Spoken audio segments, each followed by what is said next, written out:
Hello friends, reality quest के एक और एपिसोड में आप सभी का स्वागत है। अगर आपको मेरी वीडियो पसंद आए तो इसे लाइक करना, चैनल को सब्सक्राइब करना। ये करते हैं वीडियो को शुरू। जैसा कि पिछले चैप्टर में हमने देखा था कि इन गैंग और यूनसंग के बीच में लड़ाई हो रही थी। इसी बीच में होता यह है कि यूनसंग बिल्डिंग से गिरने वाला होता है। तब इन गैंग बताता है कि इससे पहले बचपन में उसने अपने भाई को भी इसी तरह से मारा था, बिल्डिंग से नीचे फेंक कर। अब चैप्टर की शुरुआत एक फ्लैशबैक की स्टोरी से होती है, जहाँ पर हमें फिर से इन गैंग के छोटे भाई इंजॉय के बारे में बताया जा रहा होता है।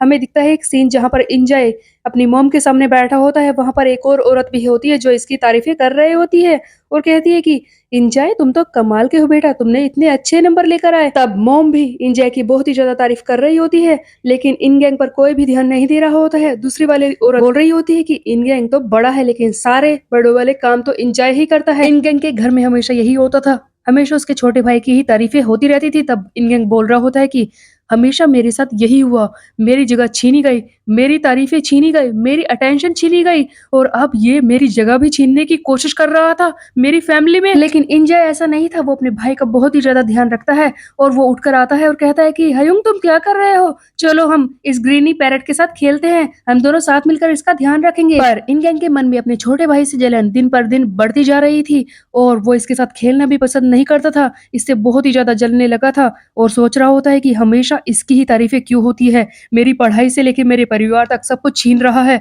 आखिरकार मुझसे ही चीजें क्यों छीनी जाए, ये अनफेयर मेरे ही साथ क्यों हो। अपनी बढ़ती हुई जलन की वजह से इन गैंग ने अपने छोटे भाई को परेशान करने के बारे में सोच लिया था और फिर एक दिन उसे ये मौका मिल भी जाता है। एक दिन होता ऐसे है कि इन दोनों के ही मॉम एंड डैड घर पर नहीं होते। इंजॉय बताता है कि ब्रदर, मॉम ने मुझसे कहा था कि वो आज लेट हो जाएंगी और उन्होंने ये भी कहा था कि हम दोनों खाना मंगाकर खा लें। सब कुछ रोज की तरह ही हो रहा था, लेकिन तभी इंजॉय का ध्यान जाता है अपने तोते वाले पिंजरे पर, जहाँ पर इसका तोता होता ही नहीं। तभी यहाँ पर इन गैंग की आवाज हमें बताती है कि उस दिन बस मेरा प्लान इसे परेशान करने का था, आखिरकार मुझसे ही चीजें क्यों छीनी जाए, इसीलिए मैंने ही इसके पिंजरे से तोता निकाल कर उड़ा दिया था, ताकि इसे एहसास हो कि ये मुझसे क्या क्या छीन रहा है। अब आगे होता ये है कि इन गैंग ने जो अपने छोटे भाई को परेशान करने के लिए तोता उड़ाया था ना, वो बैल्कनी में बाहर की तरफ जो एसी का कंडेंसर लगा होता है उसके ऊपर जाकर बैठ जाता है, जो काफी ज्यादा ऊंची जगह पर होता है। इंजॉय अपने तोते को पूरे घर में ढूंढ चुका होता है। जैसे ही ये बालकनी के बाहर इसे देखता है, खुश हो जाता है और ये बालकनी की रेलिंग पर चढ़कर उसे उतारने की कोशिश करता है। अब जैसे ही इंजॉय रेलिंग के ऊपर चढ़ता है, इसका पैर फिसल जाता है और ये बिल्डिंग के ऊपर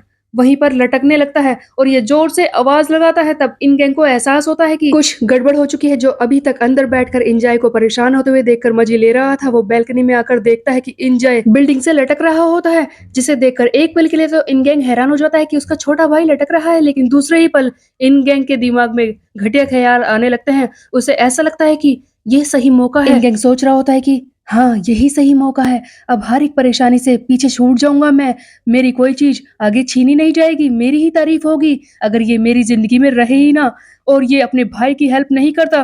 तब इंजॉय इसके सामने रोने लगता है कि हयुंग प्लीज मुझे बचा लो, ऊपर खींच लो मुझे।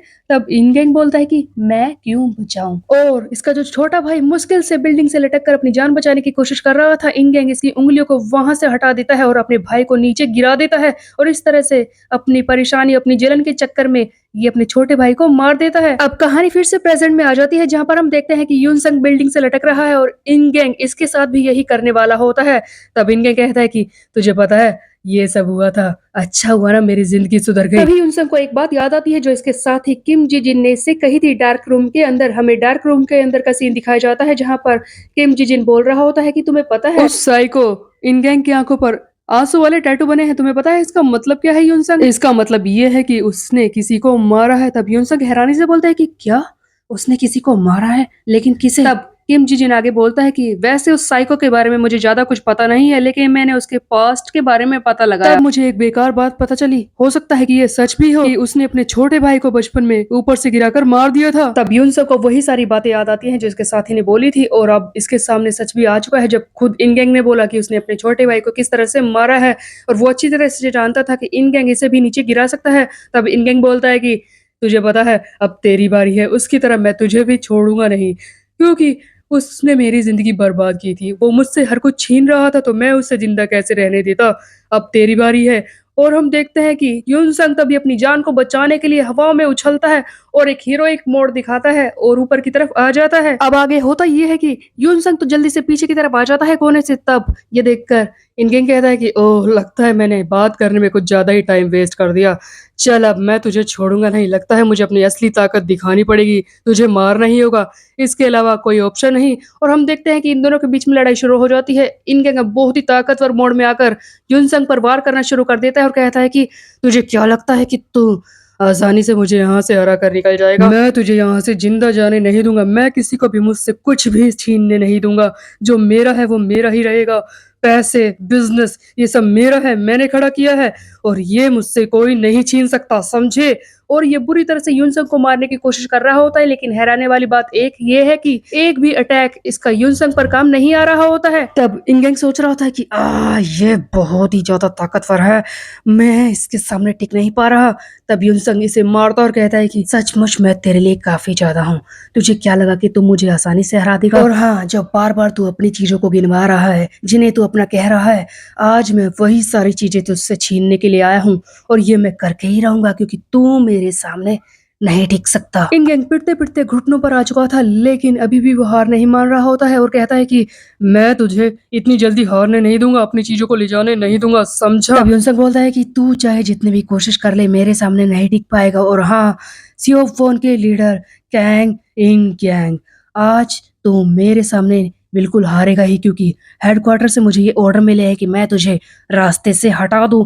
हम देखते हैं कि ये इंग गैंग के ऊपर एक कोहनी से बहुत ही जोर से वार करता है इसके सर पर, और उसी वक्त इंग गैंग वहीं पर ढेर हो जाता है। I mean such a great amount of power. युनसंग दिखाता है अपनी असली ताकत, जहां पर उसने कोहनी से ही इसे नीचे ढेर कर दिया है। युनसंग इस इंग गैंग को पीटने के बाद बोलता है कि तुम्हें रिप्रेजेंटेटिव के पद से हटाया जाता है और तुम्हारे बारे में इंफॉर्मेशन हेडक्वार्टर को दे दी जाएगी, और हाँ, अब से ये एजेंसी भी तुम्हारी नहीं है। ये कहकर युनसंग चला जाता है। उसके बाद ये बाहर जाकर किसी से फोन पर बात करता है और बताता है कि सियोवन के लीडर को मैंने हरा दिया है और आगे की इन्फॉर्मेशन आपको जल्दी ही दे दी जाएगी। ये किसी को इस बारे में बता रहा होता है, तभी सामने से आवाज आती है कि तुम्हें जो काम मिला है, क्या तुम्हें एक्सेप्ट है, क्या तुम्हें वो पसंद है? तब युनसंग कहता है कि अचानक से अब मुझसे इस बारे में क्यों पूछा जा रहा है, क्या मैंने कोई कंप्लेंट की?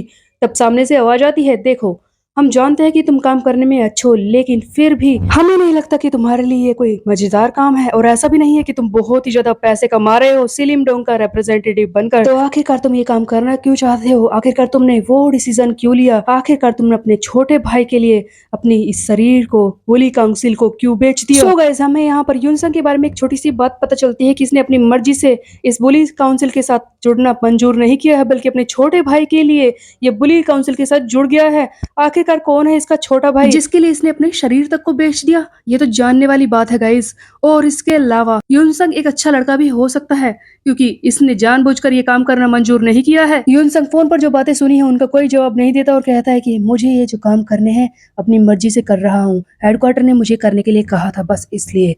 तब सामने से आवाज आती है, ओ अगर तुमने खुद ही ये काम एक्सेप्ट किया है तो मैं तुम्हें बताना चाहता हूँ कि अब तुम्हारे लिए एक और काम है, एक और चीज ऐसी है जो तुम्हें हैंडल करनी है। युनसंग तुम्हारा नेक्स्ट टारगेट है। इतना बोलते ही सीन को शिफ्ट कर दिया जाता है। फिर हमें दिखाया जाता है डोवान को, जो कि बारिश में भीग रहा होता है। डोवान बोल रहा होता है कि अरे यार जल्दी करनी होगी, बारिश कहाँ से आ गई, मुझे जल्दी से घर पहुंचना होगा, बस मैं ऑलमोस्ट पहुंचने ही वाला हूँ। मुझे इस तरह से बारिश पसंद नहीं है। डोवान भीगता हुआ फाइनली अपने घर पर पहुंच जाता है और जैसे ही ये सामने देखता है ये बहुत ही ज्यादा हैरान हो जाता है और कहता है कि हाँ, ये तो मेरा घर है, तुम यहाँ पर क्या कर रहे हो? युनसंग, क्या तुम मेरा वेट कर रहे थे? सो गाइस, युनसंग का नेक्स्ट टारगेट हमें दिखाई देता है, वो है डोवान। अब युनसंग ही डोवान के साथ क्या करने वाला है? क्या इसे भी पीटने का ऑर्डर मिला है युनसंग को हेडक्वार्टर्स की तरफ से? अगर ऐसा होगा तो सचमुच डोवान के लिए एक बहुत ही बड़ी मुसीबत इसके बिल्कुल आंखों के सामने आकर खड़ी हो गई है, क्योंकि युनसंग बहुत ही ज्यादा खतरनाक है, ये ताकतवर भी है, और डोवान क्या इसके लेवल को मैच कर पाएगा, इसे पीट पाएगा, या फिर यहाँ पर युनसंग किसी और ही काम के लिए आया है? ये हम देखेंगे नेक्स्ट चैप्टर में। तब तक मेरे चैनल को सब्सक्राइब कर ले, बेल के आइकन को प्रेस में। मिलते हैं, बाय बाय गाइस।